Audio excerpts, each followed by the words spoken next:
Dolores gonna be here? Ma'am. Oh, okay. She okay?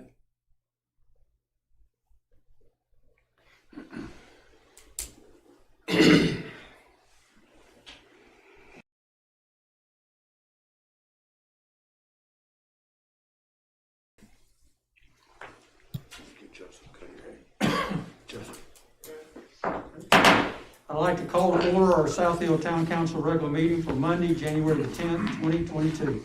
Shall we pray? Our most gracious Heavenly Father, as we assemble here tonight, let us be mindful of the many blessings that we have, dear Lord. And dear Lord, be with us. For those that are not here tonight, lay your healing hand upon them. As we go forward, dear Lord, guide us, lead us, and direct us in the way you would see fit. In Jesus' name we pray. Amen. Amen.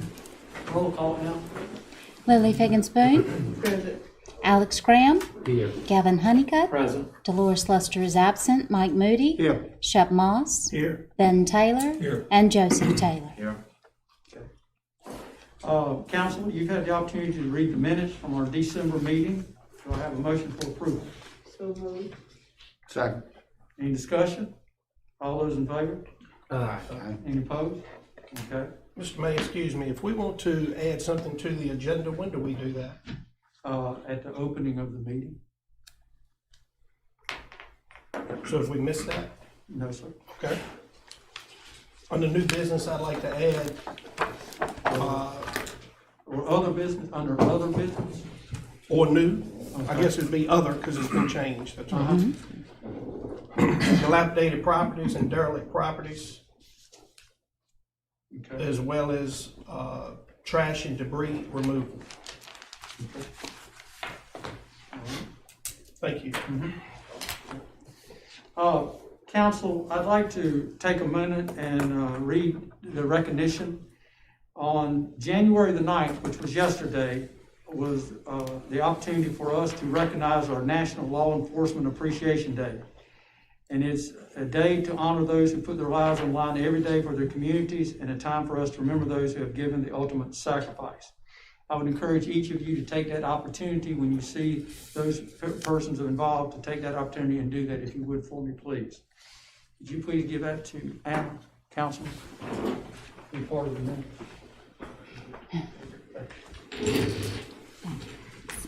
I would now like to recognize Harvey Powers, Law Enforcement Division Director of the Department of Criminal Justice Services. Come up. Right here? That'd be All right. fine. Oh, we'll use the lectern. That's much better. Thank you. Hey, good evening, everyone. If the name Harvey Powers sounds vaguely familiar, it's because now I'm the much younger, better looking version than my father. My parents are both from South Hill. My grandparents, all of them were from South Hill.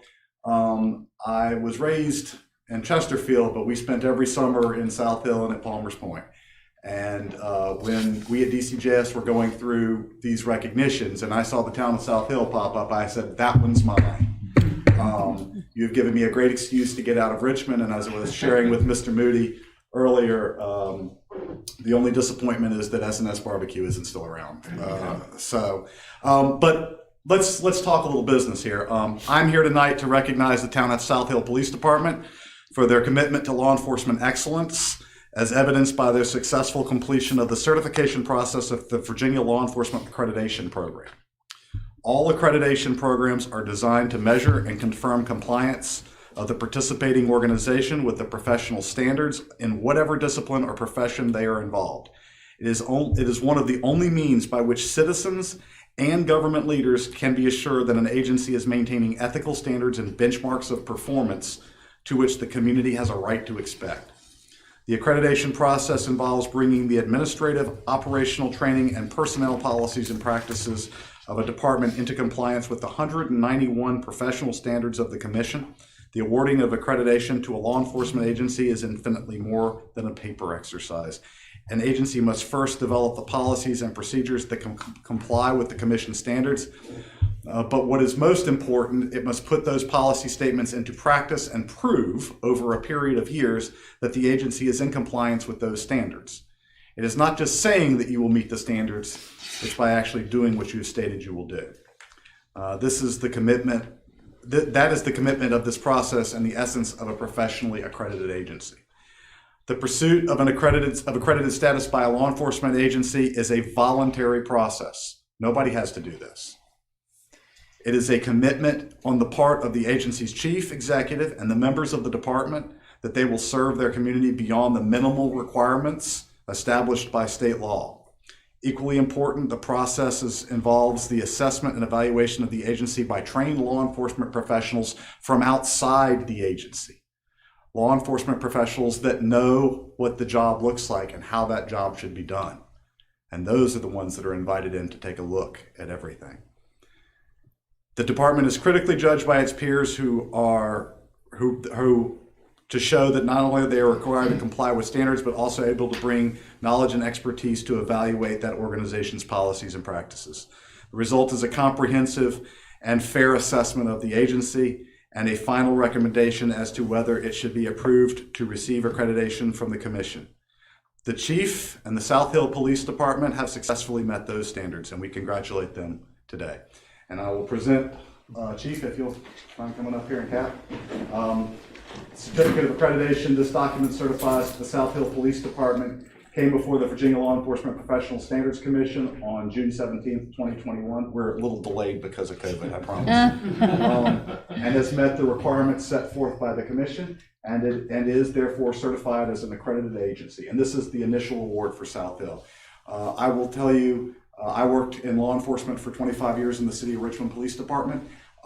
Becoming an accredited agency is incredibly challenging, and when you have an agency that is relatively small and has a lot of things going on for very few people to take care of, it's even more of a challenge. So I wish to congratulate Captain.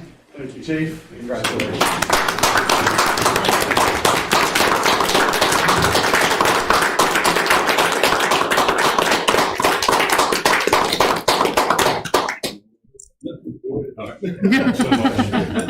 Thank you very much for the time. Congratulations. This is a really big deal. It is really, really big for us in so many ways.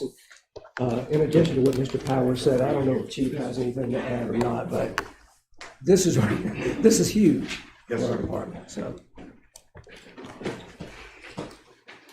Thank you, Mr. Powers. Thank you for the presentation. Okay. Next on the agenda is Citizens Address Council. I think we have Ms. Jordan who will come and speak.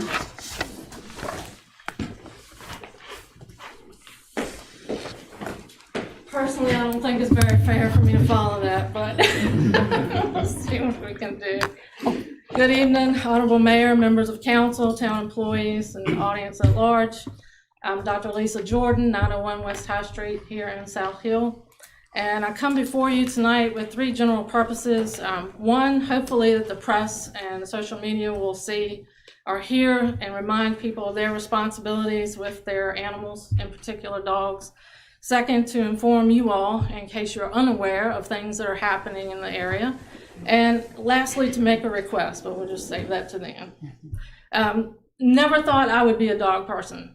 I can promise you that, but over the summer I rescued one, brought it home with me here, and I don't regret it. It's been a blessing in many ways, but one of the complications has been finding myself unawares and being attacked 4 times while my dog was on a leash walking him around town. Luckily, the only injury was sustained by me. Luckily, that animal was or had been vaccinated for rabies, and the owner took care of mitigating that, and there's been no further issue with that particular case. But having talked to neighbors and other members of this area, I find that my story is pretty more widespread than I thought. And unfortunately, many people, including myself, don't feel that perhaps calling in every single time something happens does much good. I've gotten other people reporting to me that they'll say, well, they'll call the warden and he'll say, I'm documenting this. Well, that does a little good when you're injured or something happens to your animal and you have to pay the responsibility for that. The code as it's written does seem to put the onus on the victim and not the owner, and the owner's responsibility. And really, from what I can gather from the people I've talked to, many don't see the point in doing anything about it. In fact, when they found out I was coming, I had others that wanted to come with me, and I said, no, we're not going to do the group thing. So I'm speaking for those of us who go about town doing the right thing with our animals on leashes, and others who are not and find themselves doing it repeatedly. One further point I want to make is that, unfortunately, it'd be great if he was a small dog. I could take him to Love's and he could do the little park there and it'd be great. He is not. He has a lot of energy and he's a larger dog. So I take him to Okanichi and to Cardam, to Walmart parking lot, and places like that because I cannot take him to our parks. Our animal control officer has reprimanded me once to let me know that I was welcome and my dog was not. Please revisit this at your discretion, whether that be through committee or as a body at large. And thank you for the opportunity to speak. Have a great evening. Thank you. Thank you. Have a good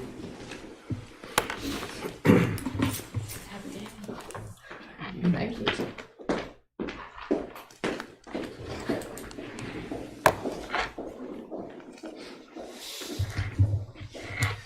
Mr. Mayor, members of council, this is a public hearing with respect to the disposition of our Highway 47 water treatment plant, the former water treatment plant. And a notice of tonight's public hearing is published in the December 29th and January 5th editions of the Enterprise to inform interested parties that the council will hear comments on the proposed disposition of the town's former water treatment plant located on Highway 47. The property has been out of service since the Roanoke River Service Authority began providing water service to the region almost 20 years ago. And at this time, I'd like to open the public hearing. And seeing as there is no one to comment, we'll close the public hearing. And just remind you that disposition of the surplus property must be approved by an affirmative vote of 3/4 of the elected members of the council. And a resolution is in your packet addressing the disposition of that property. If the property is sold, who gets the funds? Where does it go? The town? To the general fund? Or is Yes. it- Well, I mean, it's been out of service, so we could designate, I mean, since we're not operating it, but I mean, It it could would, go it to would any- come it to, could it go would go to the any general fund department. and then we could put the money where we need to. It could go to any department. It doesn't have to go to the general fund. No, it should go in the fund balance. Uh-huh. And then if council so chooses to spend some of those funds in a certain way, we would have to appropriate the funds for that purpose. Okay. Just like Anything. if we didn't get any money, we would Right. it would be the same process. Thank you. So if there are no further questions or comments, we have a resolution before you. Mr. Mayor, I'd like to move to approve the resolution declaring the former Highway 47 water plant property, including structures and land, as surplus property, and authorize town staff to dispose of the property pursuant to the provisions of the Code of Virginia. Second. Any discussion? All those in favor? Aye. Any opposed? Okay. Mr. Mayor, I Thank you. believe we need a roll call on that one. I'm sorry. A roll call. Oh, I was thinking it was on item B.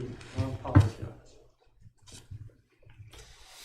Okay, I'm sorry, I apologize. I was one step behind. Roll call, Alan? Fagan Spoon? Yes. Graham? Yes. Honeycutt? Yes. Lester is absent. Moody? Yes. Moss? Yes. Ben Taylor? Yes. And Joseph Taylor. Yes. Thank you. Motion carried. Thank you, Alan. Thank you. I was one step ahead. Sorry about that.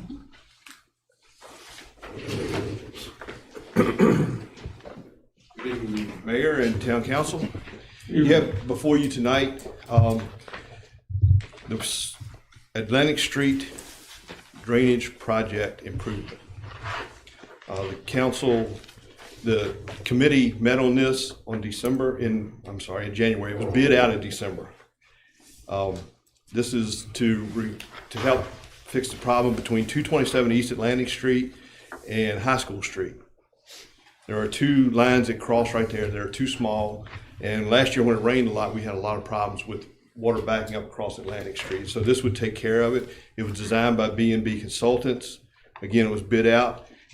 and bids came in on December 8th, and then the committee looked at it here in December 28th. I'm getting things all confused, but anyway, the low bid was from Smiley's for $523,189.81. So I would ask tonight that you go ahead and award that project. Question. When do you think this project will start? And approximately how long will it take to conclude?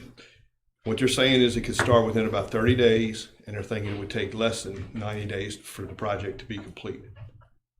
Hopefully quicker. How long are you projecting that East Atlantic Street could be potentially shut down for the businesses on that street? Right now, we're trying to work with the contractor in order to do most of the work at night. There would still be some day closures, but it shouldn't be very long at all. Couple days at a time, and then move to the next site. Gotcha. I'm sure you're gonna be communicating with these businesses located in that area? Yes, sir. Have been and will be once everything gets a little bit further along. But yes, the ones that it really impacts have already been in contact with those.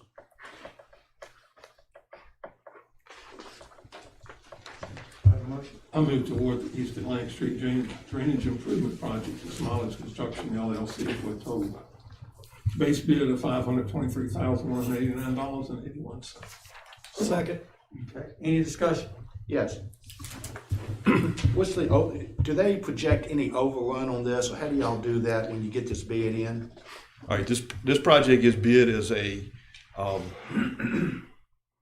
it's not lump sum. So it is bid on prices like on linear feet and stuff like that. So if they go in and find that a pipe is more damaged, they may have to include some of that. So it is bid on prices per foot of stuff. At the current prices, subject Yes. to What increase? they bid. Okay. So if it was 100 foot in there and it ends up being 120 feet, then you'd add 20 extra feet to it. Okay. So that's the way it works. Thank you. Yes, sir.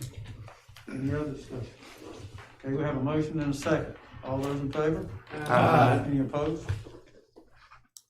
All right, the second thing tonight you have is agenda item B. The town does maintain streets within the town limits, and VDOT reimburses the town for those streets.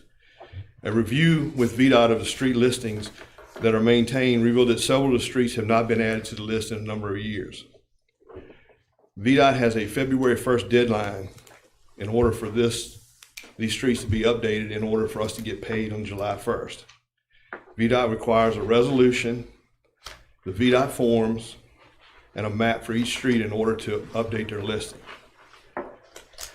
Even though a street is listed, VDOT may not approve it once they start looking at it. There are several streets that currently do not meet VDOT standards. They are not listed in this.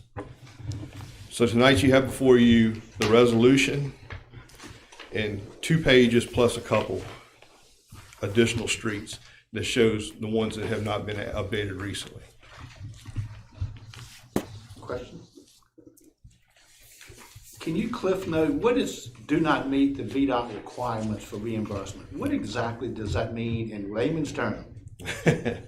VDOT has like 6 criteria that a street can fall under. One of them is the right-of-way has to be 50 foot with pavement of 60 foot, with pavement of 30 foot.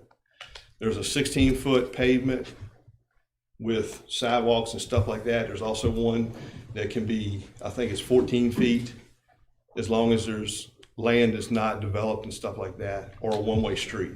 So there's some criteria that we have to fall under. And if you look at the next to the last column says eligibility code. Yes. That's the one where we're trying to pick which one it should fit. Okay.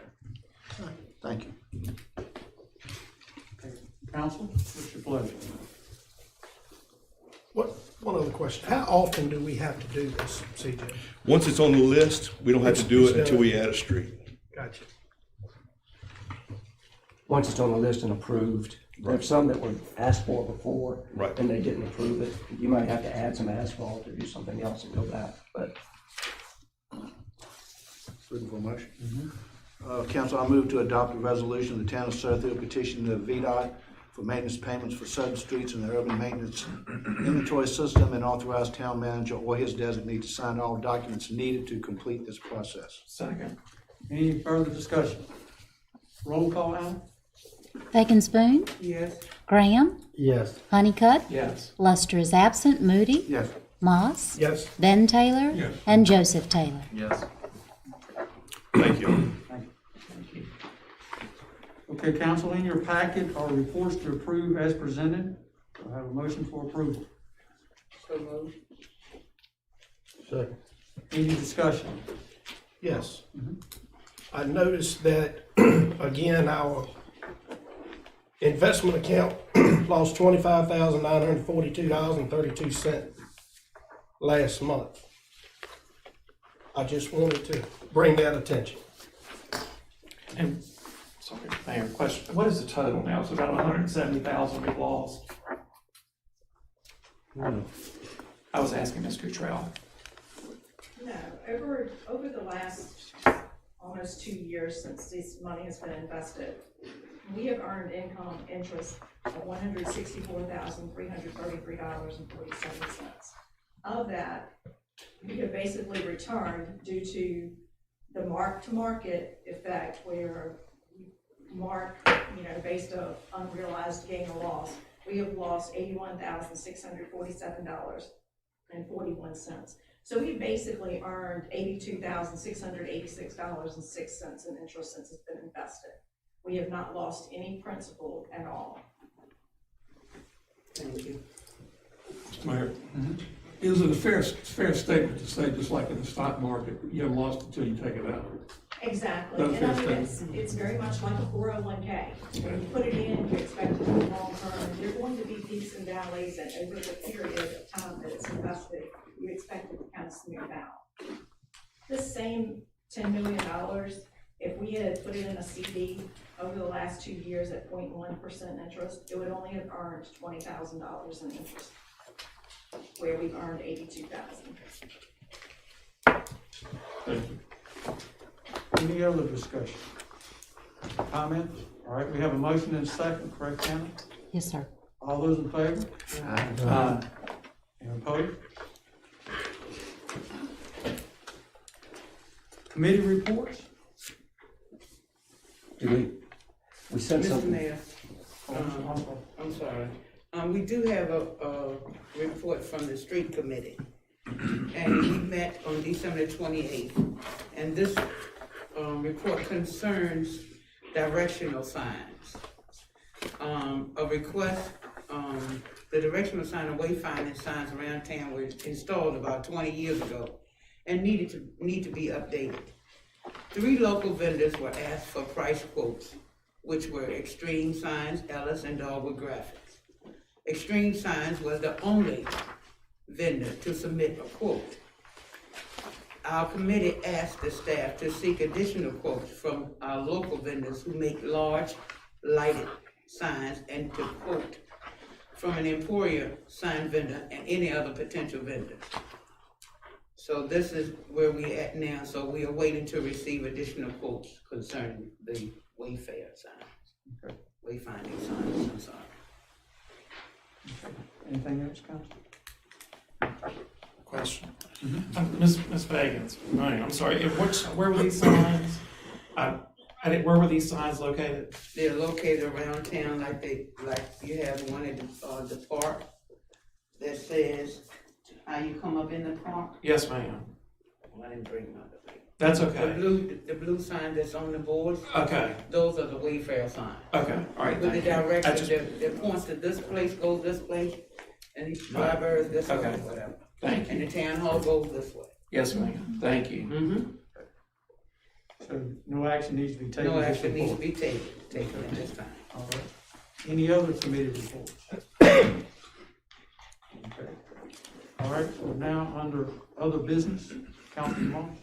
Yes, thank you, Mr.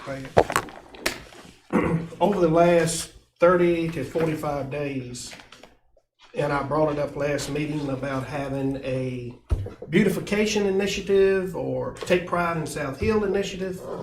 And I've been sending some photographs to both you and the town manager of not only what I would consider derelict or dilapidated properties, some are on the list, some are not, but also just in general, as defined by our code, trash and debris and rubble And I was just curious to see if any other council members have had the chance to ride through town to see properties for themselves. You know, what is going on? I understand that our part-time enforcement agent has resigned. You know, what is the plan to replace him? And why are we not using these Virginia codes to our advantage in a more aggressive way to get these issues addressed? So to answer one of those questions, the recommendation of staff for replacing the part-time, stand up so we can. The recommendation is to replace the part-time position with the full-time position. And the HR manager has been working on that job description with the code compliance official and to revise that into a full-time position whose primary focus will be dilapidated properties. So that's that. Everything that Mr. Moss started sending me on December 20th, I sent every bit of it to the code compliance official. He said, please look at this. Is it on the list or not? If it's not, please add it to the list. And they sent me back the status of a lot of them with notes on it, and some of them are on the list and some of them are not. So they are in process. Mr. Moss also commented to me that the courts aren't doing enough. And I'll have to remind council that at last April's council meeting, Jamie Velvet and David Hash made a presentation because council had questions about what was the process. And they mentioned that the first priority is a threat to human safety, and then the second is condition of the property. And they're trying to start with the center of town and the gateways of town and work out from there. Now, if they see something that's not in the center or in the gateways, then they will address it immediately. Mr. Velvet and Mr. Hash also met with the judge, and he let them know what he expects in his courtroom. And he said, you better give everybody 6 months to a year to correct the problem depending on the condition of the property. And so as part of Mr. Velvet's presentation, he went over this, and then Mr. Hash confirmed it later on. And there was a PowerPoint there. And anyway, I have it here. You know, they meet people and they talk with them and say, please fix this. Nice conversation. You know, you try to be professional and polite and respectful. If they don't get it fixed, they send them a notice of correction. Give them 30 days. If they don't fix it, then you get a second notice of correction, 30 days. If nothing has happened, then you send a violation notice, 30 days. And then you have to send a notice of a final notice of violation. And when we go to court with COVID and everything else, you know, these things can stretch out easily to 6 months or a year. So that's the process that we're following. If people see something that's a dilapidated property and it's been sent to me, I immediately turn it over to Mr. Hash and say, please put this on the list. That doesn't mean it's going to get fixed right away. It's going to be put on the list, and then they will then address it. Now, with Mr. Velvet gone, you know, the progress on some of these is probably going to slow down until we can fill the position. And if something as to appearance, just the other day, we got a call from a property owner over here, and he was complaining because people were breaking his windows, and he wanted to know, could he board them up? Well, the answer is, according to code, yes, he can board them up. It doesn't look nice, but that meets code if he boards them up. So that's the issue that we face. We're trying to follow the uniform statewide building code and the instructions of the judge, because even if we don't like it, if we haven't given them an opportunity to fix it, he is going to. And if we come to him without giving them an opportunity to fix it, it really makes us look like we haven't prepared and haven't done our job. So that's the process that we try to follow. In terms of the trash and the rubbish, I can only assume that Mr. Moss is referring to the auto body shop over here on Virginia Street, and perhaps the one out on Highway 1 South, which is Mr. Tatum. And when both of those businesses came and asked for special exceptions, there were no restrictions put on them saying they have to keep their discarded parts within an enclosed area. We've asked them to do it, but no restriction was put there, especially with Mr. Tatum. We asked Mr. Tatum to do it, but no restriction was put there.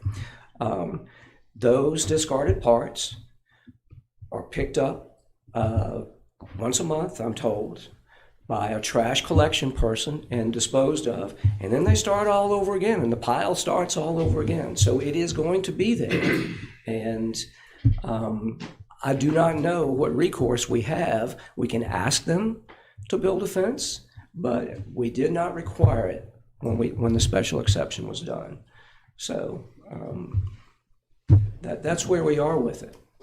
Can you tell me what the policy is for appliances, tires, and rubbish, for lack of a better word, that has been in people's yards or construction materials that have been out exposed for over at least 30 days since I've been looking at it?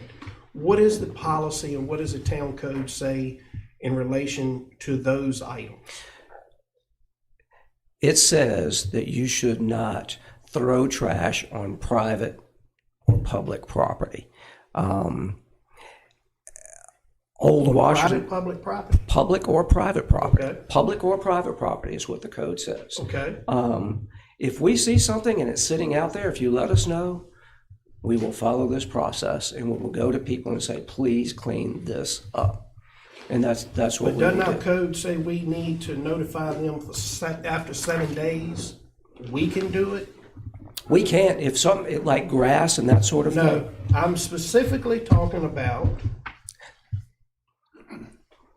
bulky waste. I am specifically talking about litter, which means garbage, refuse, waste materials, including waste tires, or any discarded, used, or unconsumed substance which is not handled as specific in this chapter.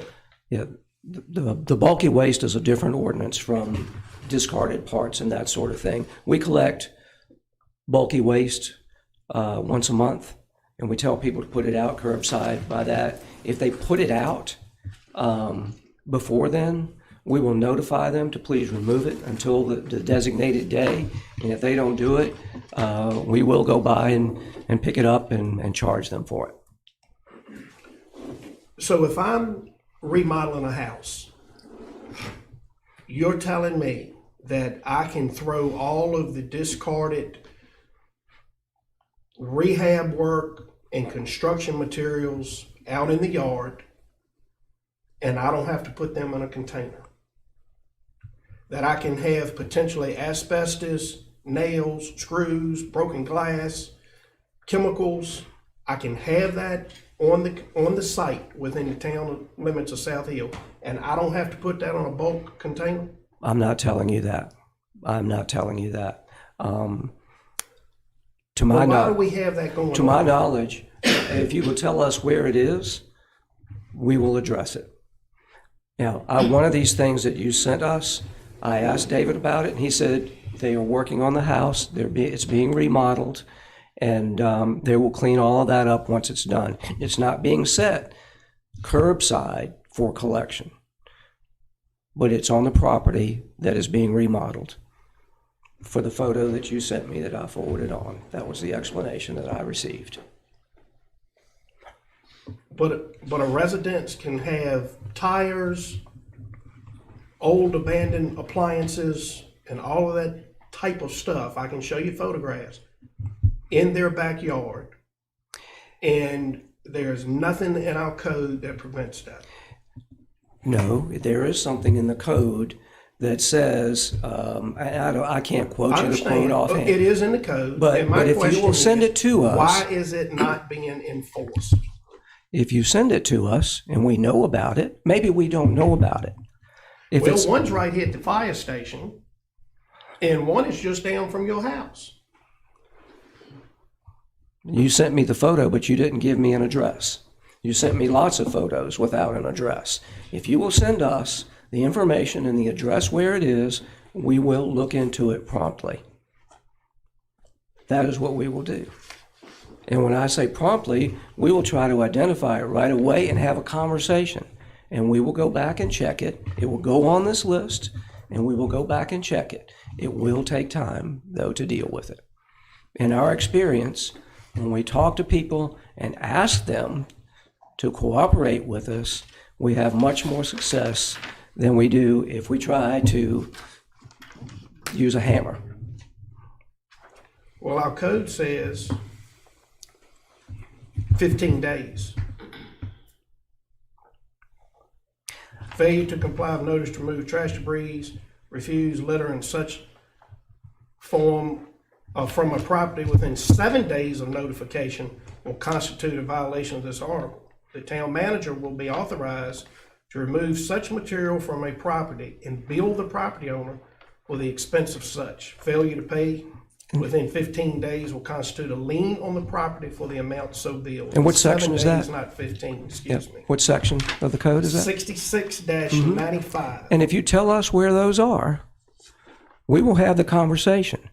And if people won't cooperate, then we will start putting things in writing. But we always try to start with a conversation. I understand, but it's the same properties, the same thing around town. We're investing in a business development manager.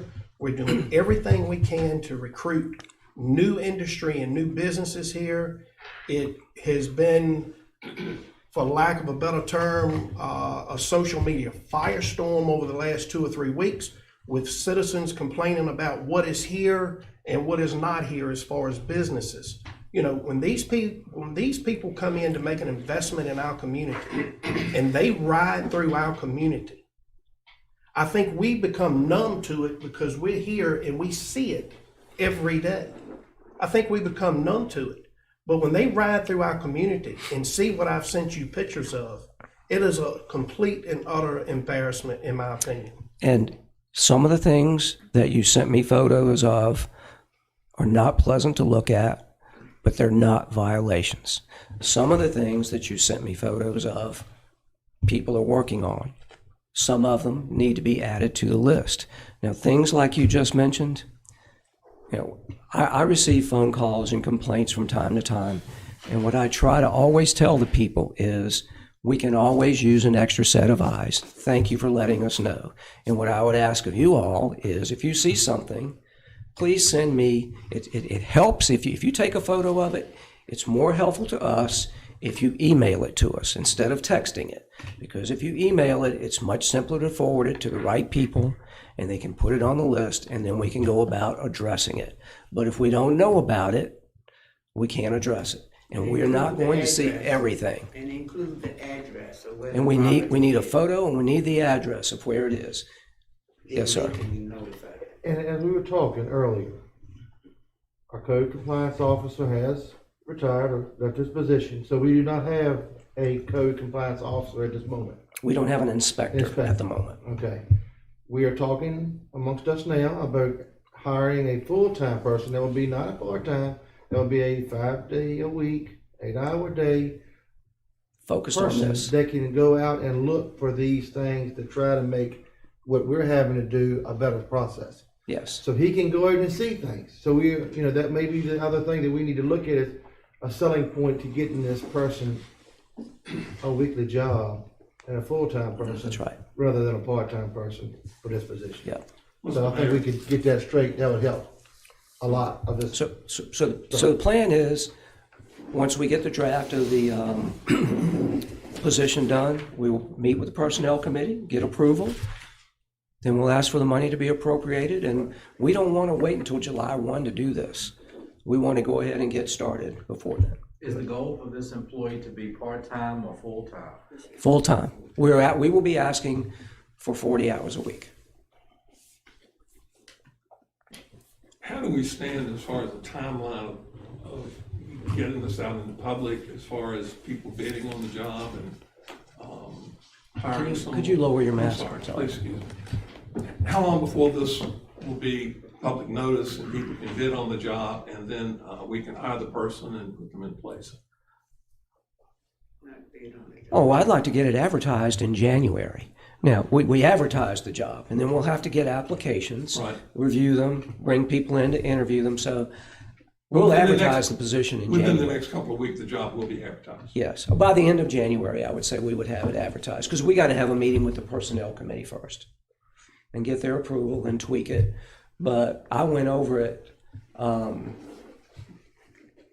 I saw it again this morning and gave a couple of comments back to Carol. And do you think by the end of January it's reasonable to have it advertised? So. And I just, it would be my hope in piggybacking on this that that whoever this new person be, he or she, new code compliance officer, because what concerns me is a lot of those dilapidated properties that have been on that list have been on there for years and years and years. And I heard Mr. Callell say that there's a process, and it should be a 6-month process. But again, this has been years in the making, and it's still the same properties. So at what point do you cut your loss and finally take a stand and clean up? And speaking with past council members and their tenure on here, a lot of those same properties that they served on here for 8+ years are still some of the same properties we're talking about today. So, and that's on my only concern. If I may add to that. Yes, sir. We really didn't get involved in this till a couple of years ago. And I think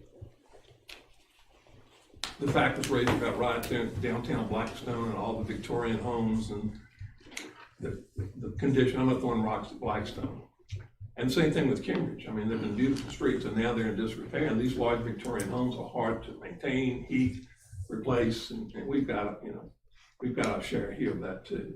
I was glad to see, however, if you look at the verbiage, and I'm seeing a change in the verbiage with the courts, and this was Mr. Duffin, as of December, who also came here and said that he didn't like these rules and we were stupid and these were stupid rules and, admonished us. As of December 6th, the judge has granted Mr. Duffin an extension until June 6, 2022, and reminded him this case has been on the docket for quite some time. If issues are not resolved by June 6, 2022, she will be inclined to impose sentencing. So we haven't seen that verbiage yet. And there are several on here, if you'll go back and look at the cases individually. So it looks like, the general district judges are stepping up to the bat and starting to put some teeth in this. So for what that's worth. So hopefully that will spur people on. But I agree with, and I get beat over the head about this all the time. But to ask people is probably the best way to go. But then if they don't, let's do this and let's get the courts. We can't make the judge do anything with this, nor the Commonwealth Attorney. We can't speed up the process. They've made this decision in our opening discussions. Who met with Mr. Nash, the DA? Didn't we have someone who met with him first, and then a group went to talk to Judge Spencer? I know that both David and Jamie met with the Commonwealth's attorney and Judge Spencer. Okay. Judge Spencer is the one that said, don't come to my courtroom unless you've done this and this and this, and give them appropriate time. But the Commonwealth Attorney and the General District Judge were And they were joined at the involved. hip on this. I mean, Yes. they laid the groundwork there. Yes, So. and there have been a couple of situations where the Commonwealth's attorney, somebody has not met a deadline. And we've informed them, and we've gone to the Commonwealth's attorney and said, we're ready to do this, and they didn't meet the deadline for this reason. The Commonwealth attorney will advise, you need to give them a little more time before it even gets to court. Right. But the meeting with the judge was 6 months to a year before you ever come. And it just depends on the circumstances. Do we have enough help? Because I hear what you're saying. Yeah, I Do think. we have enough help to clean all that stuff up? Let's suppose we went out here and we really put our nose to the grindstone and we got all this. Will we have to hire extra people to expedite this, or is it something we can gradually work on? I think going to a full-time position is a step in the right direction. I think one of the things that we have to remember is, as Councilman Honeycutt said, this stuff didn't get this way overnight. It took years to get there. Unfortunately, we have some property owners that we're dealing with on multiple properties, and they can only do so much at a time. They don't have the resources to do but so much at a time, and the court is going to recognize that and will say, fix this one and then move on to the next one. They've already said that. And there's more than one property owner like that. And one of them owns 13. And he's trying to do them methodically, do one at a time, and that's what we're instructed to do. What is the code with vehicles that do not have license plates on them in the town limits? I cannot quote the code Well, word for word. in general, are they supposed to be covered? No. An inoperative vehicle has to be stored completely hidden from view, either in an enclosure or a building. So if we have vehicles in town that have no tags, no current inspection sticker, and are on jack stands or blocks, they will get a notice. They will get a violation. well, I sent you some in your pictures. And they have been passed on. And then we will pass them on in turn to the police department. Because for that purpose, we can't go on private property. So it's a process between code compliance and the police department. So, Mr. Estes, your interpretation of the properties, and you and I have spoken briefly about this, with the state code, in your legal opinion, how does that match up with what you're hearing here tonight? Do we have enough teeth in what we're doing? Can we be more aggressive on this? I think you've got a staffing problem. One, and two, I think the issue of the courts, that with COVID, they're way behind on cases. And they want to have a lot of latitude on seeing cases and hearing cases. And frankly, people are stressed financially at this time. So you've got the judges wanting a sympathetic ear to the property owners. So I think having somebody full-time who can really push the ball, being able to do a drive-by on their own rather than just having right now we're operating under a reporting process. It's out of sight, out of mind until there's a report. So right. I think that those elements, getting those going, will be helpful. I've taken a look at some of the town code provisions. They're not unreasonable as far as time notice requirements, and they seem to be very consistent with other towns of this size. So obviously the state code is the state code. I just think you've got a staffing issue. Could we do something maybe with the water bills? Just a flyer inviting people to clean up their property, to get it to curbside where we can get it picked up, or staff can pick it up. And when I say a beautified initiative, it could be something as simple as a notice in the water bill every month. Not a penalty notice, but hey, take pride in your tail notice. Help us get these properties.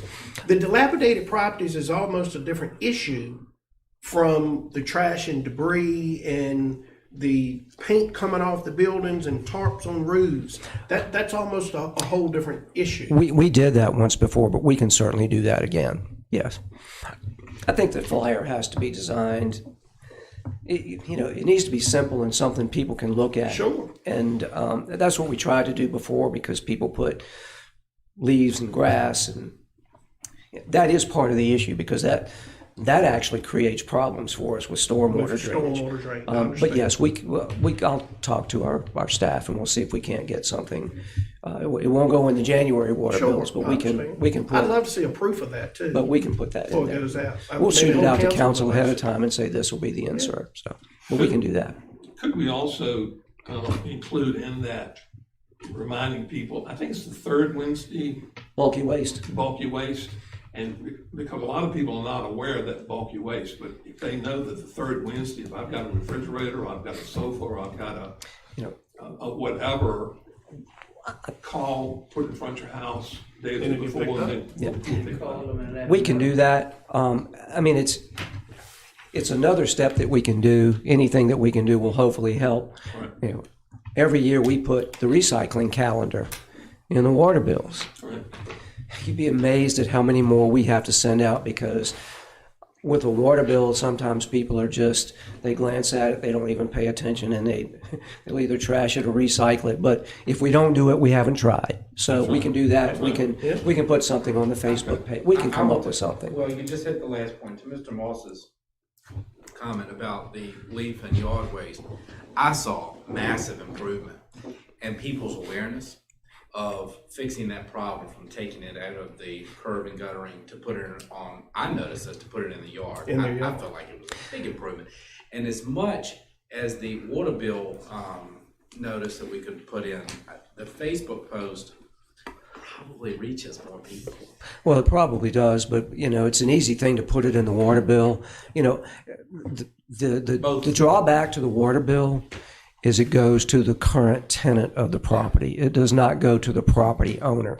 So to your point, it may address some of these things that are placed curbside, Sure. but it's probably not going to address the dilapidated side of it. And it's two separate issues. But we can think about that too. And that notice may need to go in that water bill every month for the next 5 years. Well- I don't know how long it takes, but we've got to start something with taking, revitalization does the 2 cleanup days.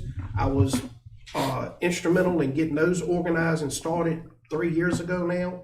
We do it twice a year. Maybe we can coordinate with them on some of this stuff. We can't just continue to sit here and say, well, not much we can do.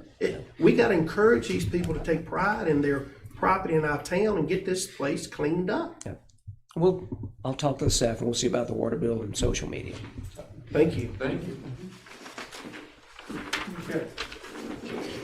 Thank you, Okay. Mr. Mayor. Okay, council. I would entertain a motion to convene in closed session to discuss the following as permitted by Virginia Code Section 2.2-3711, legal matter involving intergovernmental agreements.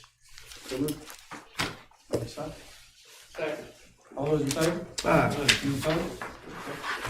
We're going to postpone the meeting so that people can spread out a little bit more.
Thank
you.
Hey Pluto here. Shout out to all you wonderful creators for coming to Upbeat for your music. Keep doing what you do and help support us artists by upgrading to Upbeat Premium now.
Yeah, It was meant as a compliment.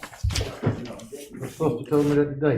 No, you took it just like that with the last one. All I knew. Thank you for working with us. Getting everybody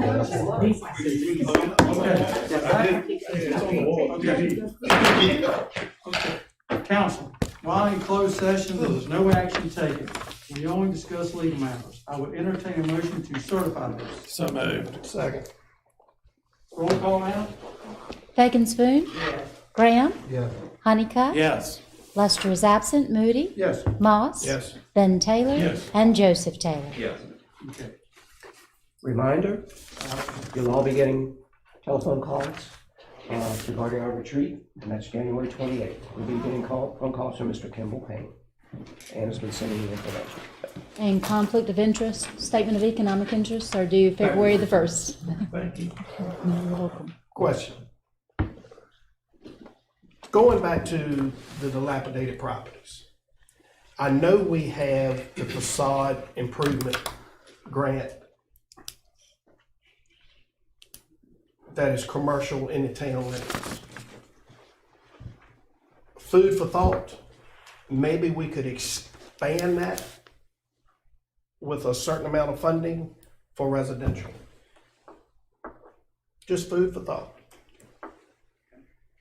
Anything additional? Okay. Meeting adjourned.